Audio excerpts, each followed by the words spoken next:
네, 오늘 정치권 이슈들은 서정욱, 이승훈 변호사와 자세하게 짚어보겠습니다. 어서 오십시오. 안녕하세요. 네, 안녕하십니까. 이동관 방송통신위원장이 민주당 주도의 탄핵 표결을 앞두고 전격 사퇴했습니다. 이 위원장이 조금 전에 입장 발표를 했는데요. 듣고 대담 시작하겠습니다. 여야 공방 과정에서 국회가 전면 마비되는 상황은 제가 희생하더라도 피하는 것이 공직자의 도리일 것입니다.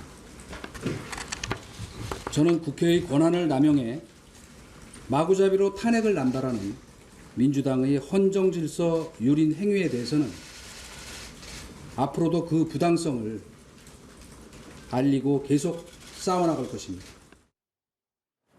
네, 정리하자면 민주당 주도로 이동관 방송통신위원장 탄핵안이 어제 국회 본회의에 보고됐고 오늘 국회 본회의에서 민주당이 이것을 표결 처리할 예정이었는데 오전에 이동관 방통위원장이 전격 사퇴를 했습니다. 윤석열 대통령도 사의를 수용해서 면직안을 제가를 했는데 이동관 방통위원장이 전격적으로 사퇴한 것 서정욱 변호사님께서는 어떻게 보셨습니까? 먼저 이제 민주당의 탄핵이 저는 불법입니다. 저번에 그 탄핵안이 보고가 됐거든요. 네. 근데 갑자기 철회해버렸잖아요. 보고 후에 철회하면 안 됩니다. 그거는 일사부재의 원칙에 반하는 거예요. 그리고 아무런 이제 탄핵 사유가 없는 거죠. 이동관 위원장이 취임한 지 몇 달도 안 됐는데 무슨 이게 직무상의 불법이 있습니까? 진짜 말이 안 되는 게 정치적인 불법 탄핵인데 문제는 이제 그래도 통과되면요. 통과되면 이제 헌재 결정이 날 때까지 최장 이게 6, 7개월 이상 마비가 돼버리잖아요. 근데 지금 방송사 재승인도 있고 또 이제 총선 앞두고 가짜뉴스 상당히 중요한데 합의제 기관이죠. 그러니까 이제 마비가 되면 한 명으로 안 되잖아요. 그래서 저는 어쩔 수 없이 이제 이동관 위원장이 정말 이게 우국 충정에 이런 마음으로 국정 마비는 막아야 되겠다. 이런 마음으로 이게 저는 사퇴한 게 아닌가 이래 보입니다. 네, 이승훈 변호사님 어떻게 보십니까? 이게 탄핵이 불법이라고 하셨는데요. 전혀 불법이 아니고요. 실제 회부돼서 심의를 하지 않았기 때문에 전혀 불법이 아니라는 거 다시 국민들께 말씀드리고요. 이건 야의 횡포가 아니라 윤석열 대통령과 방송통신위원장의 잘못이라고 생각합니다. 분명히 합의제 기관이고 5인 기관이에요. 방송통신위원회가 제대로 돌아가려고 한다면 야당 추천 인사와 여당 추천 인사 그리고 대통령 추천 인사 5명이 들어가야 되는 겁니다. 근데 지금 딱 2명만 있어요. 대통령이 지금 1년 6개월 동안 집권하면서 왜 야당 추천 인사에 대해서 최민희 전 의원이죠. 왜 임명을 하지 않고서 마치 방송을 장악해서 자기 사람들로만 방송을 꾸려 나가겠다. 이런 행동들을 보였는지 의심스럽고요. 자꾸 야당의 이런 탄핵 소추에 대해서 이걸 마치 방송통신위원회를 정지시키는 것이다라고 하는데 이건 정지시키는 것이 아니라 여당이 초래한 비정상화를 정상으로 다시 돌리는 것이다. 이런 말씀드리고요. 지금이라도 하루속히 야당 추천인사, 여당 추천인사의 방통위원들을 선임을 해서 제대로 가동되게 해야 됩니다. 굳이 과거 MB정부 때 방송 장악 기술자로 알려져 있는 이동관 씨를 굳이 임명해서 이렇게 어렵게 방송을 진행하고 있는 것인지 방송통신위원회가 아주 제대로 기능을 할 수 있도록 좀 윤석열 대통령이 빨리 그 역할을 해줘야 된다 이렇게 말씀드립니다. 예, 자 민주당 이재명 대표는 꼼수를 쓸 줄 전혀 예상하지 못했다라는 입장을 내놨습니다. 자 이번에도 표결 직전에 이 위원장이 사퇴를 하면서 지난번 필리버스터 전격 철회 때에 이어서 민주당이 또 한 번 여당의 허를 찔렸다 이런 평가도 나오고 있거든요. 이거는 이제 그 꼼수가 아니고요. 지난번에는 이제 필리버스터를 철회한 거죠. 근데 그때 분명히 보고가 됐거든요. 중요한 게 보고입니다. 그래서 이미 탄핵 기차는 출발한 거죠. 그때부터 24시간, 지나서 이제 72시간 이러면 이게 그 보고 이후에는 철회하면 안 되는 거예요. 일사부재에 반한다는 게 저는 명백하고요. 이번에도 이게 꼼수가 아니고 이게 만약에 헌재까지 가보세요. 심사하면요. 9대 0으로 또 기각될 겁니다. 저번에 이상민 장관도 9대 0으로 기각됐죠. 이동관 위원장도 아무런 탄핵 사유가 없어요. 9대 0으로 기각된단 말이에요. 근데 우리 법이 잘못돼서 만약에 탄핵 의결만 하면 직무를 못하게 이게 저는 잘못된 제도예요. 그렇잖아요. 근데 그걸 막기 위해서 어쩔 수 없이 이게 고육지책으로 사퇴한 거고 수리된 거지 이게 꼼수가 아니다. 이걸 저는 분명히 말씀드리고요. 탄핵이라는 거는 소추하는 게 검사의 권한하는 게 법사위원장이에요. 그다음에 변호사가 있고 판사가 이제 이거 헌재잖아요. 우리가 검사가 어떤 이게 기소를 할 때 어떤 범죄자가 무죄가 나올 게 그게 확실시 되는데 재판 도중에 너 물먹어 괴롭히려고 그게 기소하면요. 그게 검사입니까? 깡패지. 맞잖아요. 그게 깡패지 검사입니까? 국회가 헌재에서 구대빵으로 저렇게 명백한데 탄핵하면 그게 국회입니까? 깡패 집단이지. 이게 깡패 집단이에요. 국회가 아니잖아요. 왜? 헌재에서 이길 가능성이 조금이라도 있거나 반반이라도 될 때 그때 탄핵해야 되는 거잖아요. 근데 아무런 사유가 없잖아요. 이동관의 탄핵 사유가 뭐가 있습니까? 앞으로 이런 폭거는 정말 이게 없어져야 됩니다. 저는 예, 좀 어떻게 보십니까? 이해가 안 되는데요. KBS 사장이 임명되자마자 바로 주진우라든가 여러 앵커들에 대해서 바로 교체를 했어요. 최소한 통보를 하고 어느 정도의 시간은 있으면서 방송의 자율성, 편성의 자율성을 인정해 줘야 되는데 사장 바뀌자마자 그냥 여당의 굉장히 비판적이었던 방송 프로를 다 폐지했습니다. 이게 누구의 힘에 의해서일까요? 방송통신위원장이라고 사람들이 지목하고 있거든요. 그러면 공정한 운동장을 만드는 것이 아니라 여당에 유리한 그런 운동장을 만들고 있기 때문에 당연히 야당 입장에서는 여기에 대해서 견제를 해야 되고요. 윤석열 대통령이 검찰총장 시절에 또는 그 검사 시절에 살아있는 권력 수사, 살권수를 그렇게 좋아하지 않았습니까? 그런데 윤석열 정부 들어서 살아있는 권력에 대한 수사가 없잖아요. 방송통신위원장이 잘못됐든 그 누가 잘못됐든 살아있는 권력에 대해서는 수사를 하지 않고 있기 때문에 결국에는 방송 장악을 하려고 하는 시도들을 저지할 정치적인 책임 필요가 있는 겁니다. 그것이 곧 국회에 주어져 있는 탄핵 소추 권한이고요.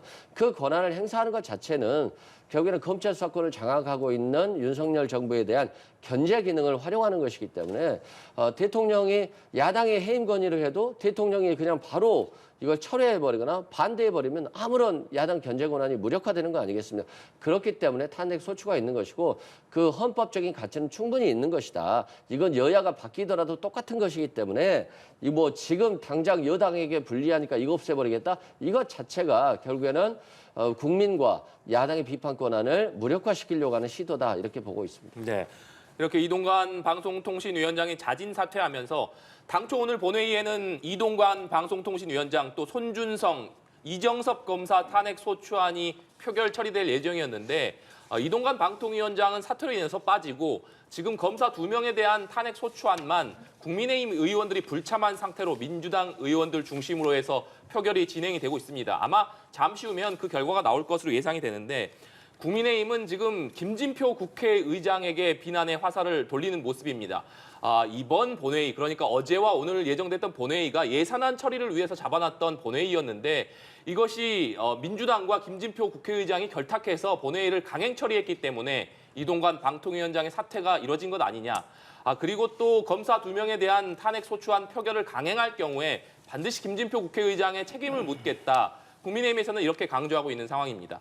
그럼에도 불구하고 지금 검사 2명에 대한 탄핵 소추안 표결 이루어지고 있는 상황 아니겠습니까? 앞으로 어떻게 좀 전망하십니까? 지금 이제 뭐 통과되겠죠. 뭐 압도적 다수니까. 네. 근데 손준성 검사는요. 그때 이 고발 사주로 1심 재판 중에 있습니다. 1심 재판 중에. 그다음에 이정석 검사는 네. 그때 위장 전입 등으로 고소돼서 수사 중에 있죠. 그리고 대전 고검으로 이제 이거 대기 자천됐잖아요. 이런 상태인데, 근데 바로 탄핵을 한다? 탄핵이라는 거는 이제 이거 파면시키는 거예요. 맞잖아요. 근데 조국 장관 파면 언제 됐습니까? 조국 장관 1심에 유죄 나고도 한참 뒤에 서울대에서 넉장 하다가 나중에 징계했죠. 근데 그 사이에 수업 안 하고 월급 받아간 게 얼마입니까? 아니, 이 민주당 이분들은 입만 열면 자기 편에 무죄 추정 원칙 하더니 그렇게 무죄 추정 원칙은 자기 편한 데만 적용됩니까? 손준성 검사에게 재판 중에 있는데 뭐 바로 유죄입니까? 바로 이게 탄핵이 파면시켜 버립니까? 말이 안 맞잖아요. 1심 중이에요. 조국 장관의 1심의 유죄 2년 실형 노고도 한참 뒤에 징계했지 않습니까? 안 맞고. 그다음에 우리 이정석 검사 이분이 위장 전입이 가장 주된 혐의예요. 근데 헌재 소장도 위장 전입 시인했습니다. 판사가 위장 전입한 대법관 판사는 헌재 재판관이 많아요. 이분들이 위장 전입으로 과연 이게 탄핵 결정할까요? 그리고 위장전입이 직무상의 불법입니까? 우리 헌법을 보세요. 탄핵은 직무 과정의 불법만 됩니다. 그것도 중대할 때만 됩니다. 위장전입으로 탄핵할 것 같으면 탄핵될 사람 한두 명입니까? 저는 이거는 결국 이재명 대표 수사하는 데 대한 보복, 결국이 방탄 탄핵이다. 이렇게 봅니다. 네. 검사 2명은 실질적으로는 탄핵 사유가 좀 되지 않는데 민주당이 무리하게 밀어붙인 것 아니냐 이런 말씀이신데 이승훈 변호사께서는 어떻게 보십니까? 뭐 이정석 검사 탄핵이 어떻게 이재명 대표를 위한 방탄 탄핵이 되겠습니까? 아니 이정석 검사가 잘못을 했으면 검찰이 재빨리 수사를 하고 조국 장관처럼 수사를 했다라고 한다면 이미 구속됐을 거예요. 예를 들어서 가정부에 대한 전과 조회를 했다는 의혹이 있어요.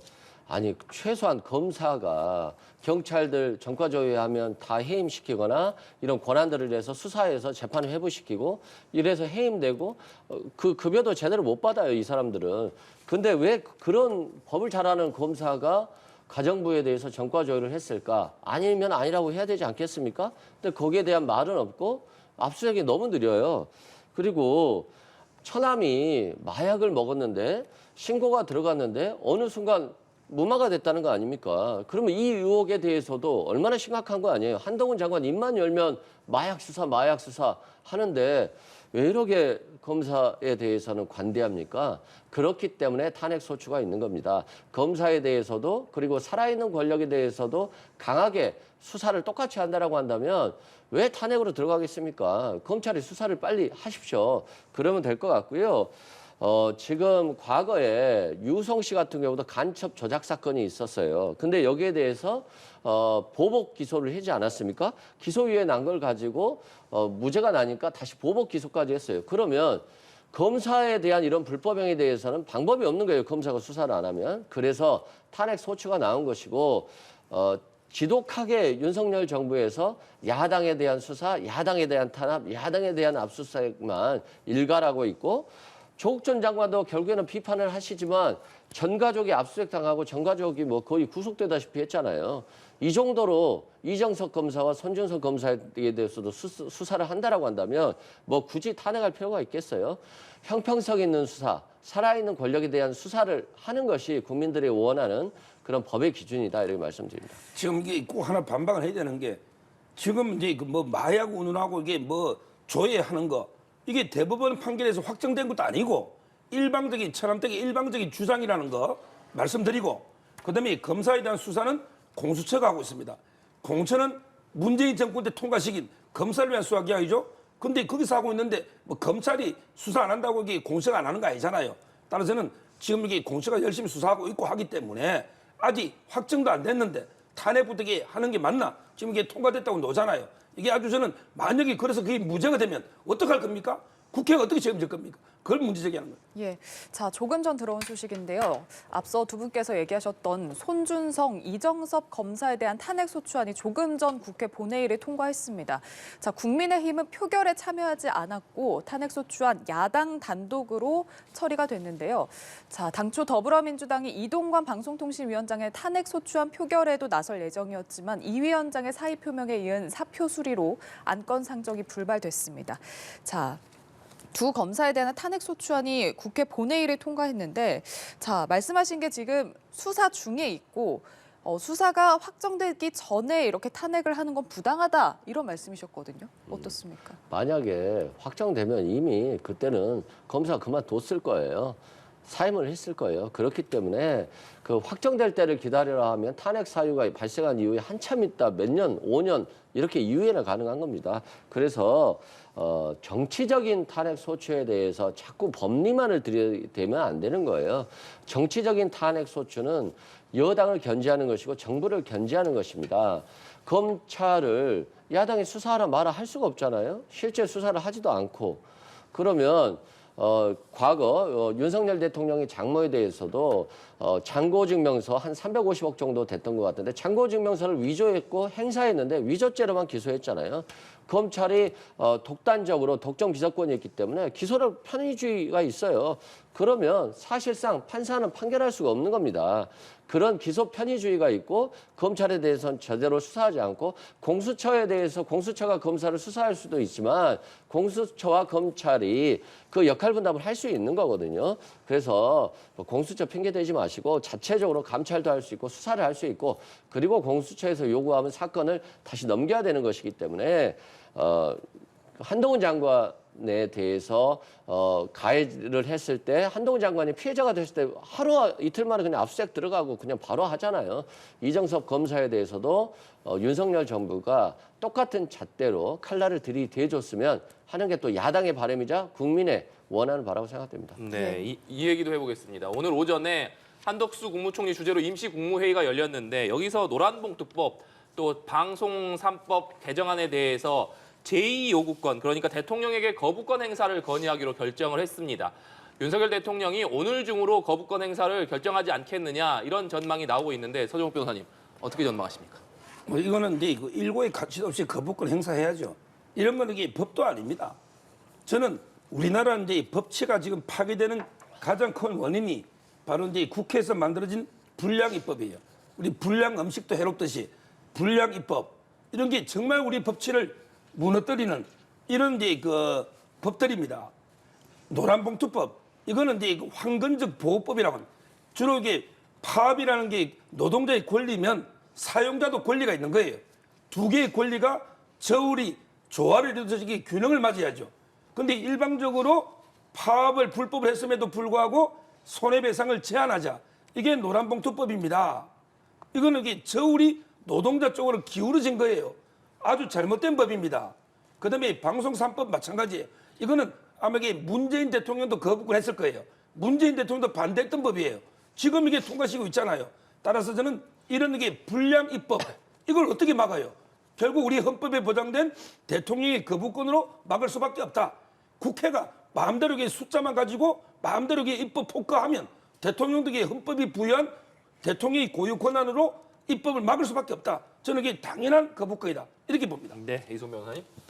저는 윤석열 정부에서 무슨 개혁 한다고 하는데 말만 있고 한 번도 해본 적을 본 적이 없는 것 같아요. 뭐 연금 개혁한다고 했다가 노동 개혁한다고 했다가 뭐 한 게 있습니까? 아무것도 한 게 없잖아요.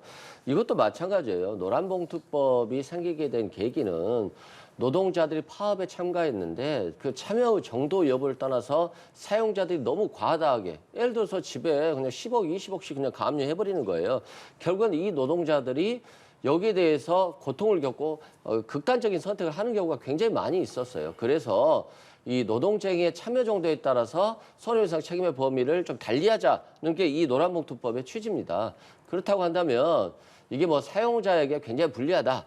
그러면 좀 대안을 좀 제시하고 그래야지. 그냥 야당에 그냥 단독으로 통과시키게 만들고 자신들은 대안이라든가 토론에 적극적으로 참여하지 않은 채 대통령이 거부권 행사만으로 그냥 끝내버린다라고 하고 있기 때문에 이 윤석열 정부가 하고자 하는 게 뭔지 모르겠어요. 그리고 방송 3법도 마찬가지입니다. 지금 정권 바뀌자마자 KBS 사장 바뀌고 그냥 뭐 방송의 공정성, 형평성이 완전히 달라져 버리지 않았습니까? 그리고 MBC도 박문진 이사장이라든가 이사들 해임시키고 결국에는 법원의 가처분에 의해서 다시 복귀했습니다만 정권만 바뀌면 방송을 장악하려고 하는 이런 시도들이 굉장히 계속 지속적으로 이루어지고 있잖아요. 그러면 윤석열 정부가 혁신, 개혁하려고 한다면 자신의 정부에서 먼저 적극적으로 하면 될 것인데 과거 정부 비난하다가 지금에 와서는 모든 것들을 자신의 뜻대로만 돌리고 상대방에 대해서는 가짜 뉴스로만 돌리려고 하는 이런 시도들이 결국에는 국민으로부터 멀어지는 거 아니겠습니까?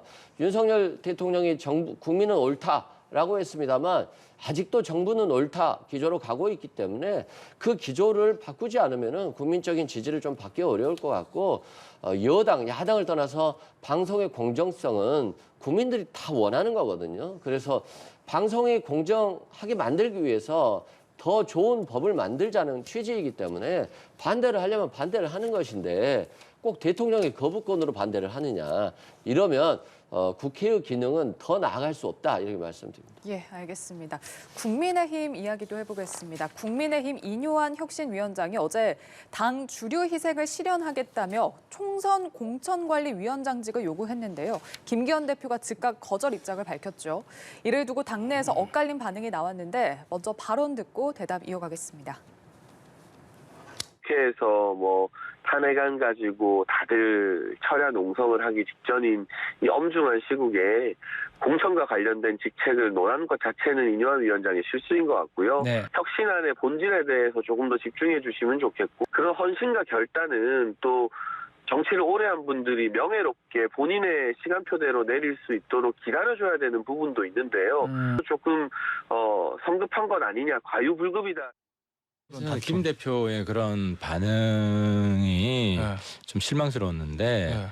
마치 이뇨한 위원장이 자리 욕심 있는 사람인 것처럼 네. 이건 약간 인격적인 모욕이에요. 이뇨한 위원장이 공관위원장 달라고 한 맥락은 자기 일관성, 책임성 때문에 나온 거예요.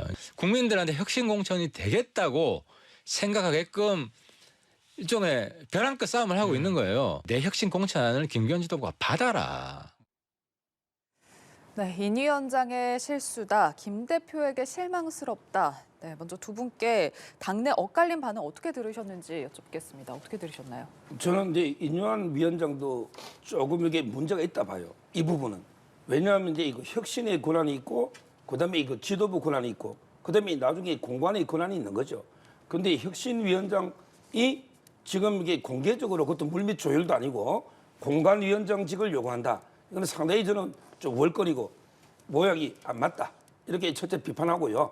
다만 이제 그 김기현 대표도요. 너무 이게 빨리 2시간 만에 막 거절보다는 조금 이게 좀 시간을 줬잖아, 4일까지.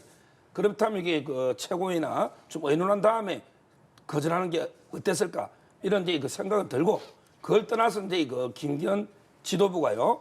좀 이제 그 혁신안에 대해서 전향적으로 이게 검토하고 받아들여야 됩니다. 지금 혁신안을 이게 수용 안 하면 혁신위가 조기 종료되고, 그렇다면 이게 운명 공동체인 김기현 지도부도 이게 결국 무너질 수밖에 없어요. 따라서 뭐 저는 김기현 대표님도 조금 더 그 혁신의 안에 대해서 좀 수용하는 이런 게 전향적인 태도가 필요하다. 이 점은 꼭 지적하고 싶었습니다. 예, 양쪽 다 모양새가 좀 맞지 않았다라고 평가를 해주셨거든요. 어떻게 들으셨나요? 저는 좀 다 이해가 안 되는데 인요한 위원장이 뭐 중진도 불출마해라, 험지 가라, 그러면 그 자리에 누가 들어가죠? 여기까지 얘기를 해줘야지 인요한 위원장의 말이 맞다라고 생각을 해요. 그러면 중진들, 최고위원들, 뭐 좋은 요직에, 좋은 자리에 있는 국회의원들 다 험지가고 불출마하면 그 자리에 대통령실 인사들 다 앉히면 이건 혁신이 아니잖아요. 그래서 이 자리에 누굴 앉힐 것인가에 대한 주장들이 제대로 발휘되지 않았다. 그런 점에서 좀 문제가 있다 이런 말씀드리고요. 두 번째로 말씀드리면 저는 왜 대표만 그만두라고 하는지 모르겠어요.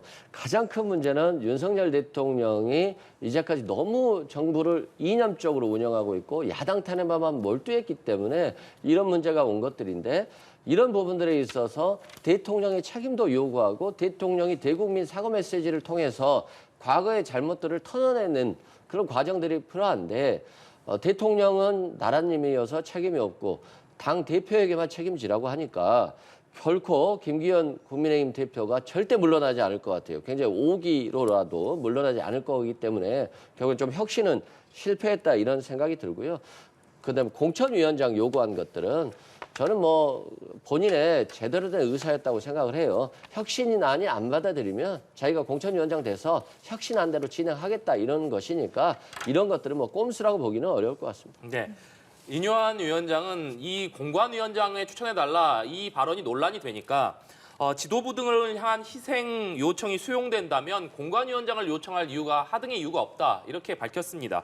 혁신위가 공식 의결한 당 주류의 희생 안건 최고위원회에 보고될 예정인데, 앞서 손영욱 변호사님께서 김기현 지도부도 좀 전향적인 태도가 필요하다 이렇게 말씀해 주셨습니다만, 지도부에서 과연 이 희생 안건을 공식적으로 좀 수용하는 모양새를 보일 것인지, 만약에 지도부에서 지난 청년 공천과 마찬가지로 이걸 공관위로 넘기겠다 이렇게 할 경우에 윤여한 위원장이 공관위로 넘기겠다는 것은 국민이 납득하지 못할 것이다. 이렇게 못을 박지 않았습니까? 그렇기 때문에 만약에 지도부에 수용하지 않는다면 혁신위는 결국에 조기 해체되는 방향으로 갈 수밖에 없는 것 아니냐 이런 관측이 나오는데 어떻게 보십니까? 지금도 이게 저는 끝까지 좀 희망을 가지고 있어요. 네. 지금도 이게 그 최종 결단까지 좀 지켜봐야 된다. 아마 이제 김기현 대표도 수많은 이제 고민을 하고 있을 거예요. 본인이 왜 그러냐면 이게 그 결국 혁신위가 해체돼 버리면요, 김기현 대표 체제도 이게 와야 될 수밖에 없고요. 그리고 이제 김기현 대표가 한 손에는 대표, 한 손에는 이게 울산에서 5선 배지 두 개를 이제 동시에 가지는 건 이게 어렵다. 이건 본인도 알 겁니다. 내가 이게 울산에서 5선 하면서 당 대표로 공천까지 다 가진다. 이거는 이게 불가능할 거예요. 하나는 내려놓아야 될 겁니다. 네. 하나는. 그렇다면 이제 저는 제일 좋은 게 울산의 불출마 이걸 내려놓고 그리고 이제 그 사심 없이 공천 대표직은 이제 그 체제는 유지하는 거죠. 이런 식의 어떤 타협안이 나오지 않을까. 아마 이제 숙고에 숙고를 하겠지만 아직은 김기현 대표가 상당히 그 희생을 할 각오가 돼 있다. 이런 이야기를 제가 더 많이 듣고 있습니다. 네. 김기현 대표가 희생할 각오가 돼 있다는 얘기를 많이 들었다 이렇게 말씀해 주셨는데 이승훈 변호사께서는 앞으로 어떻게 좀 흘러갈 것이라고 예상하십니까? 저도 김기현 대표가 희생할 각오가 있다 이런 말을 들었습니다만 지금 나오는 걸 보면 희생할 생각은 없는 것 같고요. 저는 좀 김기현 대표가 속으로 이런 생각하는 것 같아요. 분명히 강서구청장 선거 때 나는 공천 안 하려고 했는데 김태우를 대통령실에서 공천하라고 해가지고 이렇게 대표가 됐는데 왜 이걸 나에게만 물릴까?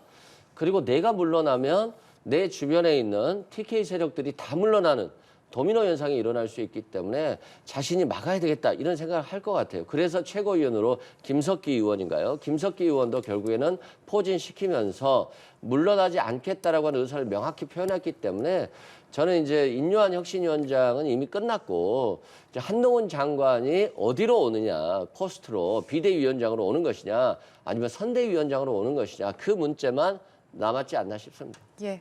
자, 민주당 이야기로 넘어가 보겠습니다. 어제 대장동 특혜 개발 의혹과 관련한 법원의 첫 판단이 나왔습니다. 더불어민주당 이재명 대표의 최측근 김용 전 민주연구원 부원장에게 징역 5년형 유죄가 선고됐는데요. 자, 여야 지도부의 발언 듣고 대담 이어가겠습니다.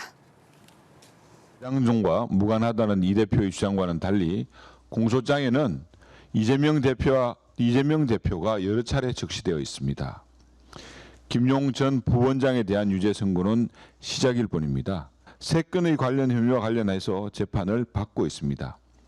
국회 거대 의석수와 개딸이라고 불리는 극성 지지층 뒤에 숨지 말고 이제라도 대장동의 몸통은 누구냐는 국민의 물음에 답해야 할 것입니다. 뚜렷한 물증도 없고 유동규의 진술에만 매달린 검찰의 기소는 누가 봐도 명백한 정치 기소에 불과했습니다. 하지만 재판부는 오락가락 갈팡질팡하는 유동규의 진술이 신빙성이 있다는 이해하지 못할 판단을 내렸습니다. 심지어 돈 받은 적 없다는 사람은 유죄고 돈을 줬다는 사람은 무죄라니 이런 판결이 공정하고 상식적인지 되묻지 않을 수 없습니다.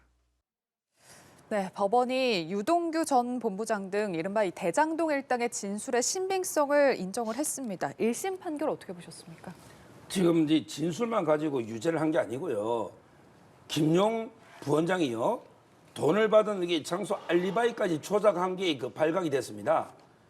알리바이까지. 뭐냐면 이제 성남에 있으면서 수원에 있은 것처럼 이모 씨를 해가지고 그게 적발이 됐죠. 만약에 김용 부원장이 떳떳하다면 왜 굳이 알리바이까지 조작하겠습니까?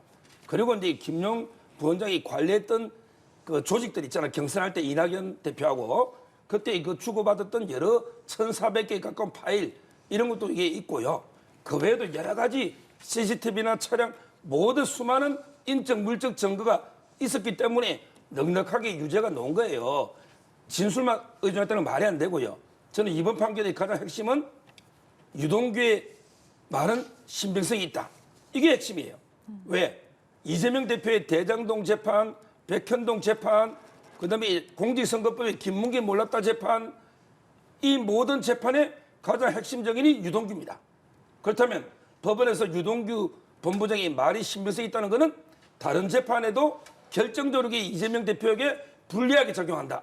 그 점에서 저는 상당히 그 이재명 대표 아주 재판이 어려워졌고 무엇보다 이 6억 있잖아요. 6억이 김용 부원장 선거자금 본인 선거로 썼습니까? 그게 아니죠. 바로 이제 이낙연 대표하고 예비 경선할 때 그때 쓴 돈이죠. 그렇다면 이게 6억은 어디에 쓴지 출구 이걸 용처를 규명할 겁니다. 앞으로 저는 이재명 대표에 대해서는 추가로 6억 정치자금 수사가 시작될 것이다. 이렇게 봅니다. 예, 이승훈 변호사님. 정말 무섭습니다. 이 수사가 윤석열 정부 임기 내내 될 것 같아요. 지금 말씀 들어보면. 지금 한 2년여 가까이 수사됐는데 또 수사할 게 있는 건가요? 참 대단하다고 생각되고요. 자꾸 이걸 이재명 대표의 경선 자금이라고 하는데 돈의 사용처 자체가 밝힌 게 없어요, 검찰이. 뭐 2년 동안 수사해서 밝힌 게 없는데 더 밝히라고 하면 뭐 어떻게 검사들이 밝힐 수 있을까요? 거기에 대해서 좀 검찰이 해명을 해야 될 것 같고요. 사법부의 판결은 존중해야 되고요. 1심 판결도 존중해야 되지만 다만 1심 판결이기 때문에 항소심 대법원 판결에 있어서 번복될 가능성이 있어서 확정적으로 이제 판단하면 안 될 것 같고요. 또한 이 검찰의 기소 독점주의가 참 무섭다. 분명히 유동규 씨는 자기가 2억 4천을 받아서 자기 혼자 스스로 썼다라고 하는데도 무죄예요. 그리고 김용 씨한테 6억 전달했다는 거잖아요. 그럼 전달했으면 수수자의 공범이 되든 기부자의 공범이 되든 돼야 되는 거 아닙니까? 근데 판사가 수수자의 공범으로 하지 말고 기부자의 공범으로 하라라고 얘기를 했잖아요. 그럼 공소장 변경을 통해서 유동규에 대해서 유죄 판결이 나오게 돼야 되는데 공소장 변경을 안 했어요. 그래서 무죄 판결이 나왔어요. 유동규 씨의 무죄를 입증하기 위해 무죄를 만들어주기 위해서 검찰이 이런 행태를 보이는 것인가는 모르겠습니다만 유동규 씨가 검찰 말을 잘 들어서 김용 본부장에게 모든 것을 넘겼는데 실제 만약에 이 말들이 허위로 자신이 검찰 말 잘 들어서 화끈하게 무죄 판결을 받기 위해서 허위 사실을 진술한 것인지 여부는 알 수가 없는 거거든요. 그래서 검찰이 김용 본부장에도 엄격하게 하듯이 유동규 본부장의 죄에 대해서도 죄값을 받게 할 수 있도록 해야 되는 것이지 그렇지 않다면 이 판결의 원천이 되었던 검찰의 수사 자체가 굉장히 잘못된 수사였다라고 볼 수 있습니다. 네. 앞서 서정욱 변호사님께서 얘기해 주셨습니다만 1심에서 일단 유죄 판결이 나왔기 때문에 이것이 유동규 전 본부장의 진술이 일부 신빙성이 인정받은 것 아니냐 이런 관측이 나오고 있고 그렇기 때문에 앞으로도 예정된 이재명 대표의 재판에 당연히 영향을 줄 수밖에 없을 것이다. 이런 관측들이 나오는데 이승훈 변호사님 어떻게 보십니까? 저는 조금 다르게 보는데요. 일단 김용 전 부원장이 굉장히 측근이었기 때문에 이재명 대표가 정치적인 부담 또는 도덕적인 부담을 가지고 있는 건 맞고요. 과거에도 사과를 했었고요. 다만 지금 김용 전 본부장에 대해서 판결이 나왔습니다만 지금 뭐 이재명 대표에게 돈이 흘러갔다라고 하는 아무런 근거가 없어요. 그리고 이걸 갖다가 사용했는지 여부도 확인할 방법이 없어요. 이건 검찰이 확인을 해야 되는 것인데 그렇기 때문에 김용 전 부원장이 자신은 돈을 받은 적이 없다라고 주장을 하는 겁니다. 그런데 유동규 전 본부장 같은 경우는 2억 4천을 받았다는 거잖아요. 그럼 이 돈을 받은 사람은 왜 처벌이 안 되는 건지 저는 좀 이해할 수가 없어요. 그래서 마치 검찰에 협조하면 무죄가 되고 협조하지 않으면 유죄가 되는 이런 어처구니 없는 현상들이 발생하고 있기 때문에 검찰이 이런 형평성과 신빙성, 객관성에 대해서 분명히 답을 내놔야 된다 이렇게 생각됩니다. 네, 서정욱 변호사님. 이게 이해가 안 된다니까 제가 좀 이해시켜 드리면 이 사건의 본질은 대장동 일당이 이재명 측에 정치자금을 제공한 거예요. 이재명 측이라면 정진상, 유동규 등이 그쪽에 들어가는 거예요. 의형제, 도원결이. 그러니까 근데 남욱 변호사는 준 사람이 맞죠. 근데 유동규는 원래는 이게 그 이재명 측의 사람이에요. 근데 이제 그 판결문을 잘 보면 일단 이분이 정치인이 아니잖아요. 정치자금법이잖아요, 이게요. 근데 김용, 이재명은 정치가 되지만 정치인이 아니기 때문에 정치자금법이 안 되는 거고요. 그리고 이게 우리가 배달 사고라는데 돈을 갖다가 전달할 때 일부 쓰잖아요. 이거는 원래 제가 안 돼요. 배달 사고는 불법 어린 급여이기 때문에. 따라서 이제 유동규를 굳이 남욱 편에 붙여가지고 공여자 이것도 이게 말이 안 되는 거고 본질상 검찰이 어리게 받은 사람이 무거운 거예요. 받은 사람이 할 때는 정치인도 아니고 또 이게 배달 사고로 처벌 조항이 없으니까 어쩔 수 없이 유동규는 무죄가 되는 거죠. 이게 뭐 어떡합니까? 그리고 이 부분은 저는 앞으로 재수의 딜레마가 작동될 가능성이 상당히 높다. 무슨 말이냐면 이게 김용 부원장이 5년 받고 6억을 본인 돈으로 추징돼야 됩니다. 억울하죠. 내가 여기 내 선거에 썼냐? 내 이재명을 위해 썼는데 왜 내가 6억을 토해내지? 그렇다면 이게 항소심에서는 다 밝히면 야 이거는 이게 이재명 측의 경선 자금으로 6억 썼다 하면 추징금이 면해집니다. 그리고 이게 이재명 대표한테 추징하겠죠. 형량도 상당히 줄 겁니다. 저는 재수의 딜레마가 작동할 가능성이 상당히 높다 이렇게 보고 있습니다. 네. 저는 뭐 서정호 변호사의 바람이라고 보고요. 개인적인 바람일 뿐입니다. 그리고 이 판사가 분명히 얘기를 했어요. 이 기부자의 공범으로 공소장 변경을 요구를 했습니다. 그러면 무죄 판결을 하겠다는 거예요. 변경하지 않으면. 근데 변경하지 않았다는 건 무죄 판결 나오기를 바랬다는 거하고 비슷한 거 아니겠습니까? 그러면 유동규 씨가 얼마나 언론에 두고 이재명 대표를 비난하나요?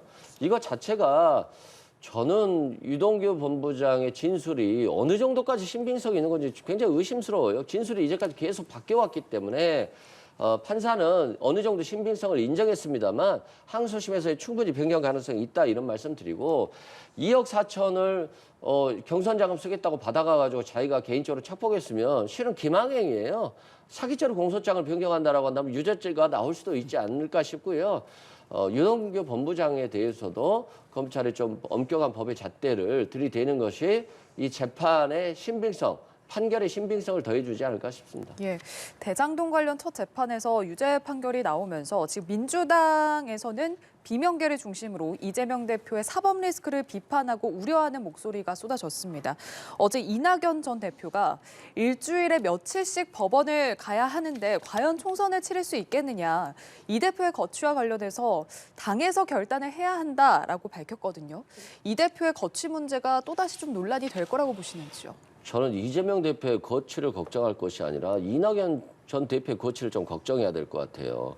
아니 경선에서 지고 대선 때 이낙연 전 대표가 열심히 싸워주지 않았기 때문에 0.72%의 표차로 졌다라고 야당의 지지자들은 그렇게 생각하고 있거든요. 그렇다고 한다면 이재명 대표 등 야당에 대한 수사가 집중화되면서 1년 6개월 동안 야당만 수사할 때 이낙연 전 대표가 좀 윤석열 정부에 대해서 같이 싸워줬어야죠. 아무런 말도 안 하다가 가만히 있다가 이제 와서 이재명 대표를 물러나라고 한다? 저는 좀 코미디 같다는 생각이 들고 이낙연 전 대표가 민주당 야당의 원로로서 좀 여당과 싸워주는 또 윤석열 대통령의 어떤 포갑, 야당에 대한 탄압에 대해서도 좀 싸우는 모습들을 보여줘야 될 것 같고 그래야지만이 민주당의 지지자들이 이낙연 전 대표에 대해서도 우호적으로 생각하는 것이지 저 여당이나 윤석열 정부에 대해서 가만히 있고 이재명 대표만 물러나라고 한다? 이걸 받아들일 민주당 지지자들이 있을까요? 예, 이 대표의 거취 논란 어떻게 보고 계십니까? 지금 이제 김용 정진상은요 이재명 대표 스스로 인정한 자기 측근, 분신, 그림자입니다. 제가 보기 그림자, 복심, 측근이 한 걸 과연 이게 본인이 안 했다 잡아뗄 수 있을까요? 저는 아마 이게 국민들은 다 알 거예요. 김용 부원장이 받은 6억은 이재명 대표를 위해 써있다. 김용 부원장이 배달 사고 낼 사람입니까? 유동규 씨는 일부 어려워서 배달 사고 냈죠. 근데 저는 김용 정진상 실장은 이재명 대표를 위해 돈을 썼을 것이다. 이게 팩트고요. 그래서 저는 사법 리스크도 이게 있지만 정치적으로는 이게 이미 심판이 끝났다. 이래 보고 있습니다. 네, 두 분 말씀 오늘 여기까지 듣도록 하겠습니다. 지금까지 서정호, 이승훈 변호사와 이야기 나눴습니다. 오늘 말씀 고맙습니다. 감사합니다.